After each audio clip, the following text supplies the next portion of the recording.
Okay, good morning everyone. We'll go ahead and get started. My name is Justin. I'll be your tour guide today. What we're going to do today is give you a live mobile demonstration.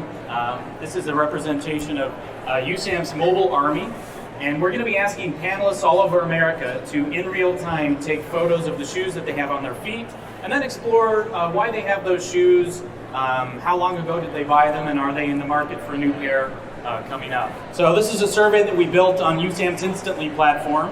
We authored the survey and we launched it out to our mobile panel. The first question we're going to ask our panelists here is, are they currently wearing shoes? And that's to qualify them to participate in the rest of the survey. And then the follow-on to that is basically going to be to ask them to take a photo of what they have on their feet. And I'll show you what that looks like for the panelists. So right now, about 1,000 of my panelists all over the US are receiving an alert on their smartphone in the iPull application. It vibrates in their pocket, they pull it out. The mission that they see is called the footwear mission. And they click on that, it takes them right into the survey, and they get going. This is what it looks like for the panelists. We're here on an iPhone 4. And yes, they're wearing shoes. And the very first thing we ask them to do is please take a photo of your shoes. And they're doing that right now as we speak. I'm going to take the first 250 panelists that get in and actually supply a photo, and then we'll explore those at the end, and then we'll do our drawing for the iPad mini. So while that's in field, let's talk a little bit about why uSamp believes so strongly in mobile, and we think it's really the future of how consumer research is going to be done. Mobile is important, obviously, because it's location-based. We all have a smartphone. We all carry it around with us, obviously. Well, we have discovered that panelists are really willing to share extremely intimate, detailed information on location. This is an example of a project that we did. Consumers that were in the frozen food section of grocery stores, we asked them which frozen pizza product they might be willing to buy. And if they selected that Totino's Pizza Rolls was not a product they were interested in, we asked them why. But we didn't want an open-ended response. We didn't give them a list. We wanted videos back. And in a weekend, we gathered 250 videos like this one.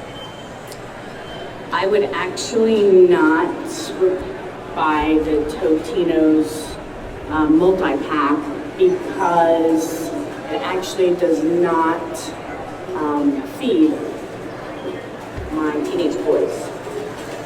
So I would more than likely buy Tombstone or Red Baron.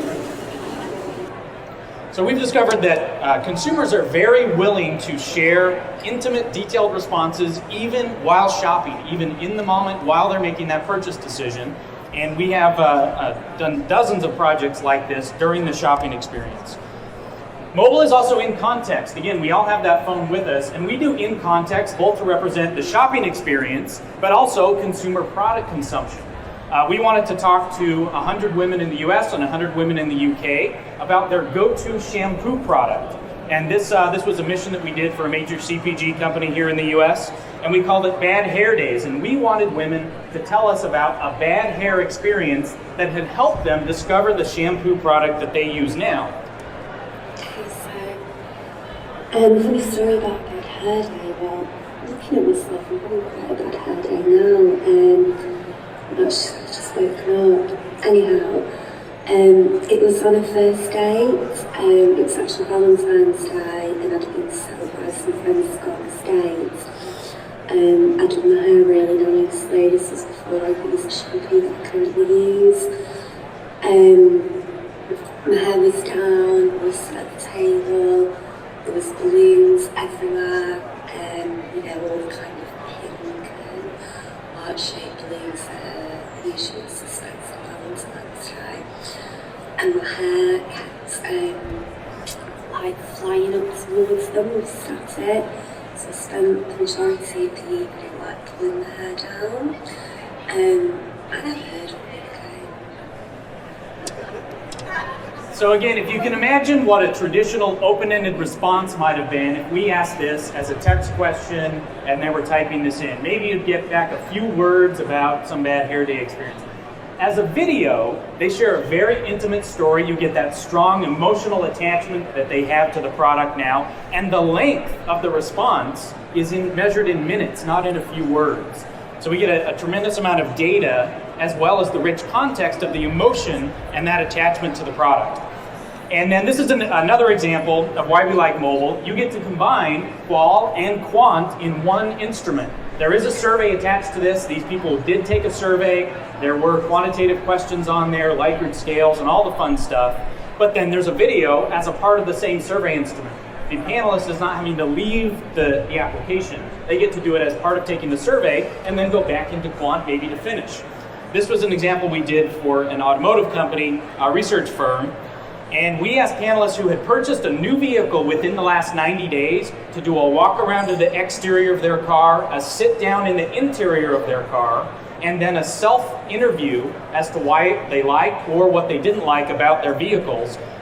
This is a very long response. I won't show you the whole thing, but I did want to give you a sense of these. Mackenzie Blue.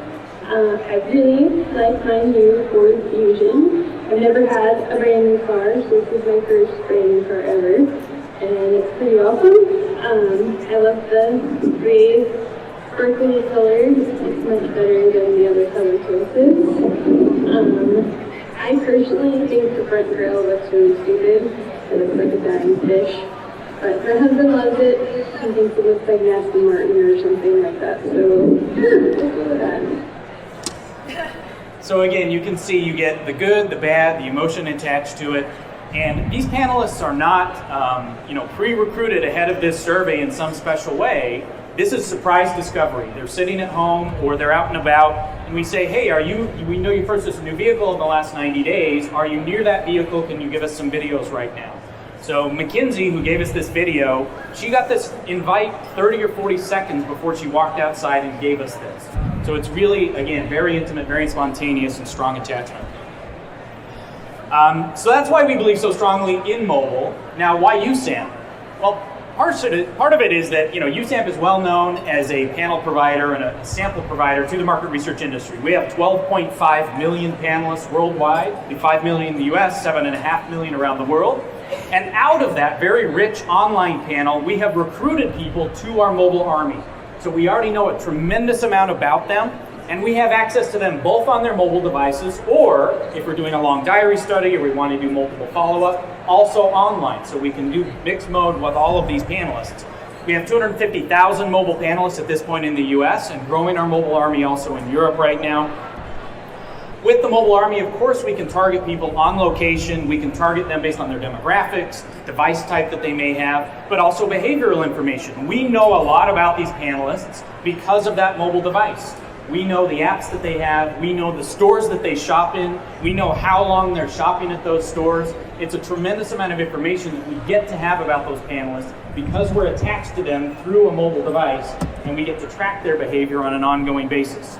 The application that our panelists have downloaded is called iPoll. It's a native app to the phone, and that gives us that rich access to all the rich media devices of the phone and the tracking capability of that device as well.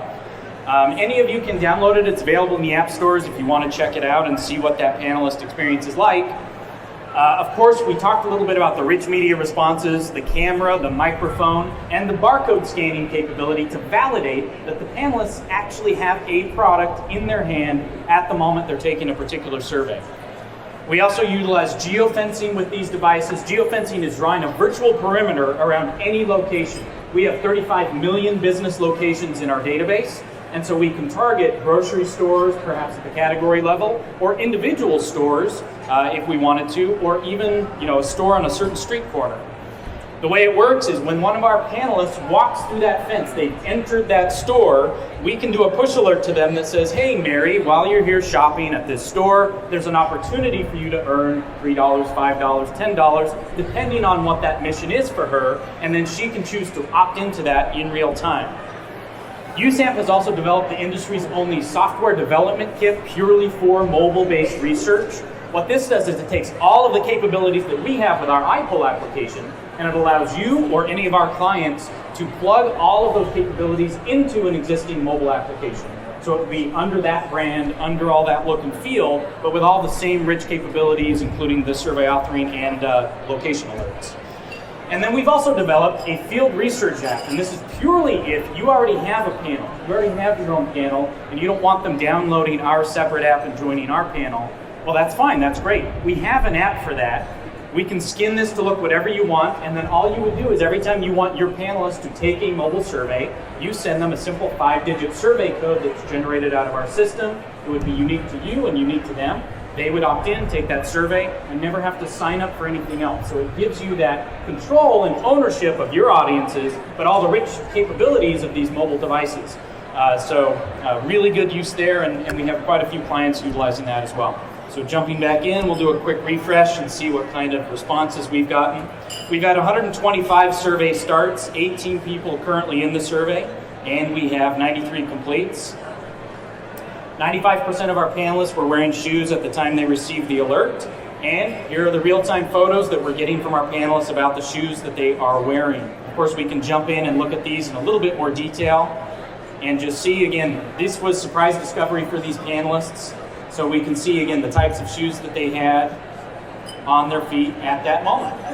What do they love about these shoes? Comfort is obviously winning at this point, and we'll see how this susses out. Some people also indicated that brand was important to them.